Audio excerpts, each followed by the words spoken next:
Hey everyone, it's Morgan Yates, and it's my birthday! Very sad to say Taylor Swift did not come out with a sequel to 22, so here I am with no song to play. I'm gonna go ahead and apologize if this audio is a little weird. My lav mic that I use, that I feel like when you guys comment saying like you love my voice and I have such a great voice or I should start a podcast, I'm convinced it's just because of the quality of that amazing mic that I use. It's not actually my voice. So if it sounds less appealing than usual today, that's fine. I'm still unpacking things here and getting situated in my new LA house, and don't know where my mic is. So today, as you guys have already seen, I'm going to be doing, forgot for a minute. I'm going to be sharing 23 things that I learned by 23. I would love if you guys would leave me a comment below. Not necessarily a thing for every year of your age, but just something you've learned over the past year. Share that with me. We can all learn from each other. And also, if you want to give me a little birthday gift, you can follow me on Instagram or on Dote, the shopping app, because I need to get to 20,000 followers.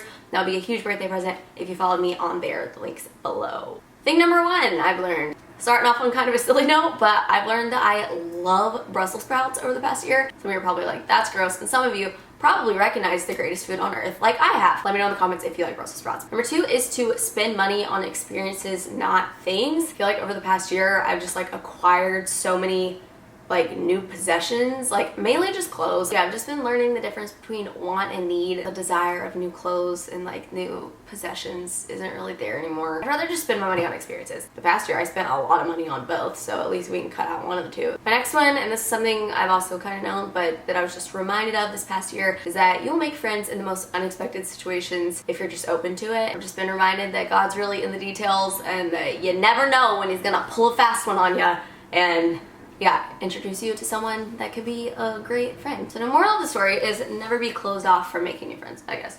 We'll go with that. Number four is that your thinking really does shape your attitude and your well-being. I feel like over the past year, I've really like kind of just completely stopped. Like when I have like an insecure thought or like a negative thought or like just something that has like no good can come from that thought, you know what I mean? And it just like pops in your head. I've sort of just like been like, boop, not today. I don't know, I've been actively not thinking about things that, I don't know, like have no way of enhancing my life, you know what I mean? Number five, what I wrote down for this one is don't be someone who questions how things might be different. Basically what I'm trying to get at is that if you're constantly wondering if a decision you made is the right one, then you're gonna have no peace whatsoever with that decision, because you'll never be able to move forward with anything or look towards the future if you're trying to look both towards the future and towards the past and like wonder if what you did was right or wonder if you should still change that thing. So yeah, that kind of questioning of choices or just anything along those lines does nothing but cause unrest. Whatever I choose, go with it, don't look back, stop wondering, and that's really what I found to be the way to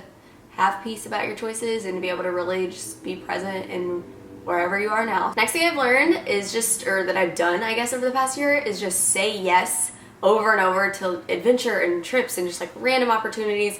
I feel like I became such a like yes girl, you know what I mean, over the past year, especially with travel. I feel like I traveled so much. And while it is definitely important to stay on top of your priorities and your work, I never want to be someone that is so focused on like my like career advancement or my, I don't know what I'm trying to say. It's just like I don't want to be so like serious about things that I don't like just live and like say yes to fun things. So personally, and this could be a whole number on its own of just realizing like how thankful I am for my present situation, because even when I do say yes to travel and things like that, like in turn I'm still able to somewhat be providing for myself because of vlogging and things like that, of all those fun times. So yeah, that's like a 2-in-1. Next one is that some people are just always going to be negative people. I'm not someone who really believes in cutting people out of my life. I mean, unless they're, you know, completely psycho. But when it comes to those really negative friends who you obviously care about, I definitely believe in distance. And unfortunately, people who do nothing but complain and be negative do need to be distanced. Yeah, it doesn't mean you care about them less, but you also just can't have people constantly draining you and pulling you down all the time either. Number 8 is that decisions are just decisions. They're not as big of a deal as they seem. Traveling is just traveling. Moving is just moving. Like almost nothing in life is permanent. So yeah, I feel like over the past year, I've just become someone who really doesn't sweat this big decisions that much because pretty much everything can be changed. Yeah, just choose something and go from there. Number 9, this is a painful one, hit me in the wallet quite a bit. Never lose sight of your phone or your wallet. If you've been keeping up with my vlog channel, you know that I had my phone and wallet stolen right out of my purse. a few months ago. That was a great time. Number 10, just kind of again like a reaffirmation. As I've graduated college and all of my friends have dispersed and everything like that, I've just been really glad that in college, and I've talked about this I think in last year's video as well, investing like 90% of your time and energy and, you know, resources, whatever that may be, into like the 10% of your like friends or acquaintances, whatever, like your inner circle. Like invest 90% of you into like the 10%. So as I've moved and transitioned, the ones that I was giving 90% to in college are the ones that I still talk to all the time now. I definitely do keep up with others as well, but yeah, I think the same rule applies when you move away, when you graduate, whatever it is. Number 11, on a financial note, save for retirement. And let me just say, people, you make some money with that.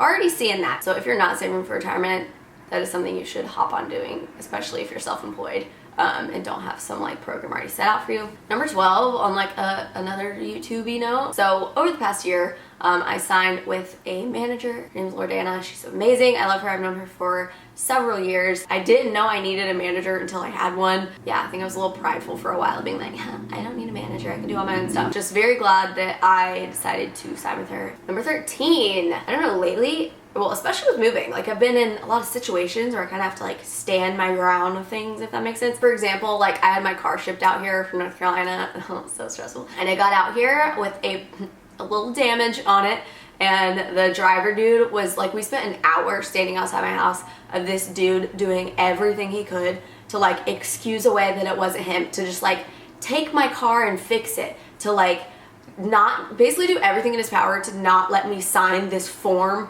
like showing the damage. I was like, dude, you can call your supervisor, the other driver, whoever you need to call later. I have things to do. I am signing this form. You're not taking my car anywhere. Give me the freaking form. And so I could like write down the damage. Getting me fired up again. It was so annoying. Next, and this is an obvious one, life is so much better when you don't procrastinate. For me, my biggest procrastination comes into play whenever it's like the night before a trip. If I have like an early flight especially, I will be up so late editing, getting videos ready, because I don't do those in advance for whatever reason. I cannot tell you how, like, the number of times I've slept for like 30 minutes before a flight the next day. And my life is so much easier when I don't do that.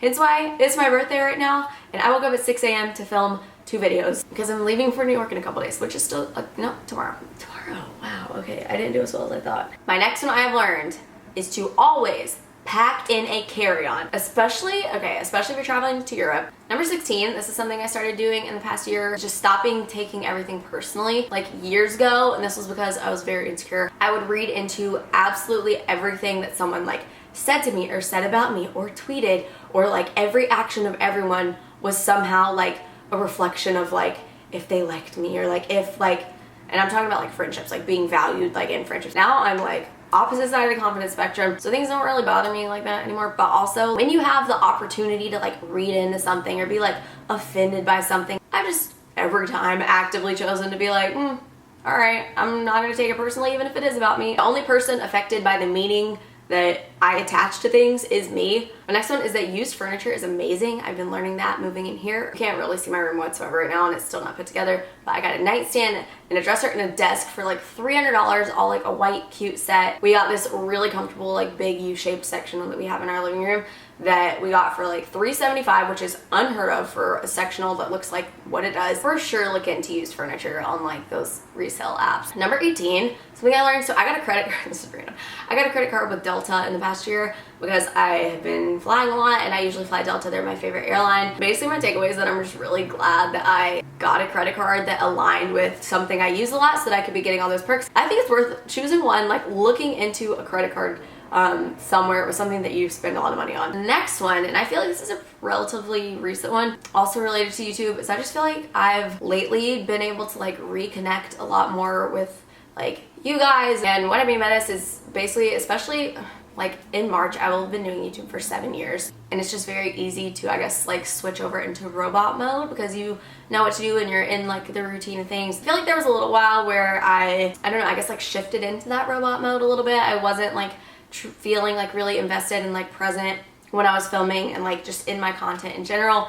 And lately I feel like I've gotten that back. I don't know if you guys can tell whatsoever. And with that, I'm like loving YouTube like so much. Like not that I haven't, I've always loved YouTube and enjoyed making videos, but I feel like I'm having like so much fun filming, which I think I lost for a little bit. And that's just because I feel really present in this again. And when that's happening and when you're having fun, it doesn't matter as much about how videos perform or what numbers are or anything like that, because you're enjoying what you're doing. Number 20 is that talking about other people only makes you look bad. And this is coming from like, I am the queen of ranting about people, but I'm actively trying to change that because that's just like, it's just not a cute look, you know? Of course you need to vent at times, and of course people do bad things. Like, it's okay for sure to like talk about that, but being someone who just like consistently is just like throwing others under the bus, that just makes you the problem. Like, it's probably not everyone else's problem, it's probably you if that's the situation. And I know I like lose a lot of respect for people who are constantly talking crap about people, so I am also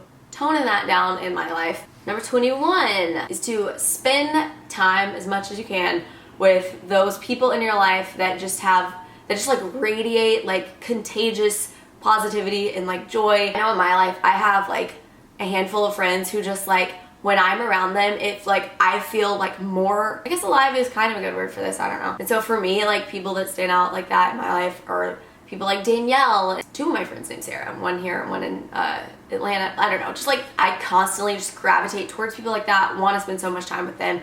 So my takeaway here, I guess, or whatever, is to make an effort to spend as much time with those people as you can, and also to be more like those people. Number 22 is that everything works out. And again, I feel like I've been someone who's kind of been on this page for a while. When it came to moving out here, finding a place to live, I didn't know what I was doing for a long time. I would have loved to have this worked out like 6 months ago. Things all came together very last minute, as I knew they would, and everything, as always, all worked out. Yeah, I'm just glad I'm not someone who really stresses out about things like that. It takes a lot to stress me out these days, which is like a great feeling. Number 23, finally, I'm also sprinting through this because I have a minute of memory card space, is to do what you know is best for you, not what other people want you to do. This feels relevant because of moving to LA and how I've known that this is something I wanted to do, and I'm definitely very supported by my family in doing this. I mean, I know they would have liked me to stay in North Carolina more, or just like somewhere closer. So there was a minute where I felt guilty about moving out here, and yeah, basically where I'm going with this on a very quick turnaround is that you shouldn't feel bad for making the decisions that are best for you, / you should make the decisions that are best for you. I don't ever want to be someone who looks back at my life and regrets not doing something, and had I not moved out here, I know that would be something that I would have always wondered about. So yeah, oh, this is gonna die, 10 seconds. That's pretty much all that was. Thank you guys so much for watching. Again, make sure you subscribe. I'm 23, how weird. That's all, I hope you enjoyed, and I'm excited for a fun year ahead. See you guys in my next video.